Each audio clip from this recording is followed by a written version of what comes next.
છોટાઉદેપુર નગરપાલિકાની 28 બેઠકો માટે 142 ઉમેદવારોએ પોતાના ઉમેદવારી ફોર્મ રજૂ કર્યા। છોટાઉદેપુર ભાજપા દ્વારા અંતિમ દિવસે પોતાના પત્તા ઓપન કર્યા। 28 બેઠકો પૈકી 20 બેઠકો પર પોતાના ઉમેદવારો ઉતારવામાં આવ્યા। છોટાઉદેપુર નગરપાલિકાની આગામી 16 ફેબ્રુઆરીના રોજ 7 વોર્ડની 28 બેઠકો માટે ચૂંટણી યોજાવાની છે। લગભગ 22 માર્ચના વહીવટદાર શાસનથી ચાલેલા નગરપાલિકા ચૂંટણીની તારીખો જાહેર થતા નગરનું રાજકારણ ભર શિયાળે ગરમાયું। ચૂંટણીની તારીખો જાહેર થયા બાદ તમામ રાજકીય પાર્ટીઓ દ્વારા બંધ બારણે બેઠકોના આયોજન બાદ પોતાના ઉમેદવારો મેદાનમાં ઉતારવામાં આવ્યા। હાલ મહત્વની વાત એ કે ભાજપ, કોંગ્રેસ અને બસપા સહિત આ વખતે પ્રથમ વખત આમ આદમી પાર્ટી પણ મેદાને। આ સિવાય સમાજવાદી પાર્ટી સહિત અપક્ષોએ ચૂંટણીમાં ઉમેદવારી નોંધાવી मैदान मारवा माटे कमर कशी छे।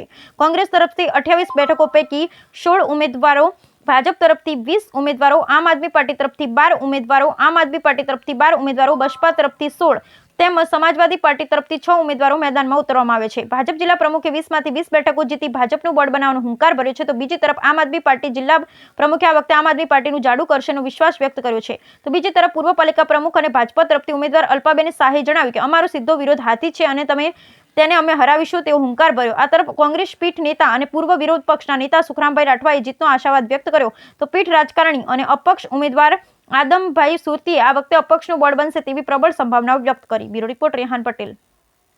આજે છોટાઉદેપુર નગરપાલિકામાંથી આખા ગામમાંથી 7 વોર્ડ છે અને 7 વોર્ડના અમે 20 સભ્યોએ બીજેપીમાંથી ફોર્મ ભર્યા છે અને અમને પૂરો વિશ્વાસ છે કે અમે 20 સીટો અમે લાવવાના છે અને બોર્ડ અમારું બને જ છે। 110% અમારું બોર્ડ બને છે અને અમારા વિરોધમાં હાથી સૌથી અમારો વિરોધી છે, પણ અમે એ વિરોધીને હરાવીને રહીશું। છોટાઉદેપુર નગરપાલિકાની સામાન્ય ચૂંટણી માટે આજરોજ ભારતીય જનતા પાર્ટીએ જાહેર કરેલ તમામ ઉમેદવારો રેલી સ્વરૂપે વાતે ગાતે પોતાનું નામાંકન રજૂ કર્યું છે અને ભારતીય જનતા પાર્ટી 20માંથી 20 બેઠકો જીતી સ્પષ્ટ બહુમતી સાથે નગરપાલિકાનું બોર્ડ બનાવવા તરફ જઈ રહી છે એવો તમામ કાર્યકર્તાઓ વતી અમને વિશ્વાસ છે। ભારતીય જનતા પાર્ટીના તમામ કાર્યકર્તાઓ પાર્ટી સાથે વફાદારીથી જોડાયેલા છે। તમામ કાર્યકર્તાઓને ટિકિટ માંગવાનો અધિકાર છે।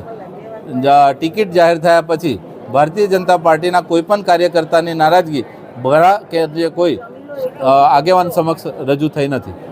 છોટાઉદેપુર નગરપાલિકાનું ફોર્મ ભરવાની જે પ્રક્રિયા એ આજે છેલ્લો દિવસ હતો અને આમ આદમી પાર્ટીના તમામ જે ફોર્મ હતા મેં ભરી દીધા છે અને લોકોમાં અને અમારા જે ઉમેદવારો છે એમાં ખૂબ ઉત્સાહ છે અને ચોક્કસથી અમે એ દાવો કરી શકીએ કે નગરપાલિકામાં ઝાડુ આવવાનો છે અને અમે બધે ઝાડુ ફેરવાના છે। આ ઉમેદવારો અમે તમે ચોક્કસ કહેશું કેટલા છે, અમે અડધી સીટ તો કાઢવાના છે, ખાસા ઉમેદવારો અમારા નીકળશે એ જોઈએ। હવે ચુનાવ પ્રક્રિયા છે, અમારો પ્રચાર છે, એમાંથી કેટલા લોકો આપણા જોડે જોડાશે પછી અમે તમને ચોક્કસ જાણ કરીશું। આમ આદમી પાર્ટી આવી જ ગઈ છે, હું તમને આંકડો નથી આપતી, પણ લોકોનું જે એમની જે ઈચ્છા છે એ આમ આદમી પાર્ટીને નગરપાલિકામાં બેસાડવાની છે અને તમે ડેફિનેટલી રિઝલ્ટ પોઝિટિવ આવશે।